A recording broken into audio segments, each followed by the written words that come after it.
June is Pride Month, so I wanted to talk about the most LGBTQIA plus friendly place I have ever experienced, the Harry Potter fandom. A Christmas tree company called Treetopia reached out to me and asked me to make a video about my experiences as someone who is bisexual. And then they sent me this incredibly colorful rainbow wreath, which I could not resist. This is the back because I'm not quite ready to spoil it for you. So while we chat about growing up queer in fandom, I'm going to show you how I decorated the wreath with a Harry Potter theme in mind, especially with the way the next Fantastic Beasts movie has supposedly chosen to directly avoid Dumbledore's gayness.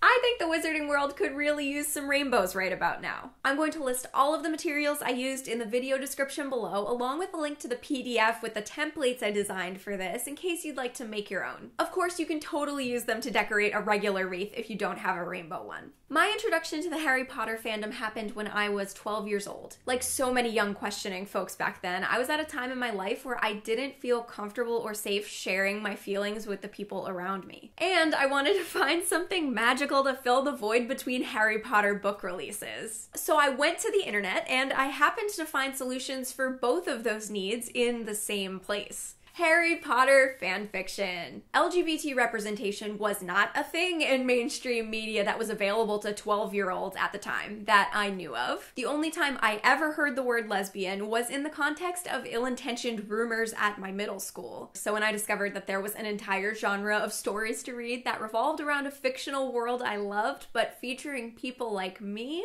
I was very happy. I felt validated, like I wasn't alone anymore. And the fact that these queer characters were presented in a positive way and not as the worst thing a person could be made a huge difference in my self-esteem. As I grew up, I explored more sections of online fandom, and some of them actually involved interacting with other fans around the world. I directly credit that with helping me to figure out my identity and build my confidence around it. On forums and in chat rooms, I met other people who were on the LGBT spectrum for the first time ever that I knew of at the time, and I even came out to a few people there. I was so grateful to have a safe place where I could test the waters and be a truer version of myself than I could at home or in school. At first, it really helped knowing that if anyone reacted badly, I wouldn't have to face them every day. And that helped me to gain the courage to be that person all the time, regardless of what other people thought. And that eventually led me to the Wizard Rock community, which brought my online interactions into the real world. I started attending Harry Potter themed concerts, writing my own music, and eventually traveling around the world to perform it. And Wizard Rock concerts continue to be the most accepting environments I have ever been a part of. Out of that community grew the Harry Potter Alliance, which is a nonprofit organization that does a ton of great work on a variety of issues that are important to the fandom. They worked to get marriage equality passed in several states through phone banking and on-the-ground canvassing, and they have a campaign called Protego, which specifically supports the trans community. They even launched Restroom Revelio, a worldwide scavenger hunt to create a Marauders map of gender-neutral bathrooms. And knowing that I'm part of a fan community that works so hard to make the world a better place for LGBT folks makes me love it even more. Through the Harry Potter fandom, and more specifically through Wizard Rock, I've met people who not only wholeheartedly accept me for who I am, but a whole lot of them are queer too. The world got so much bigger when I stopped accepting the picture of it that my hometown presented. And for me, it just happened to take a story about a boy wizard to help me see it. Granted, when you weigh it against the media of today, the Harry Potter series is really lacking in representation. In my opinion, it doesn't count to say one character is gay, but never mention it in canon, especially when you have a new series of movies where that character is prominently featured with an antagonist of the same sex who he was apparently in love with as a teenager. They've been disappointing me a lot lately, but part of me will always hope that the newer source material will stop queerbaiting and rise at least a little closer to the level of diversity that exists in fan-created works someday. Here is the finished Harry Potter rainbow wreath. This kind of project is really versatile, and if you wanted to draw out your own shapes, you really could decorate any kind of wreath you could think of. I used craft foam to make each of the shapes, and I glued some floral wire on the back in order to attach it to the wreath.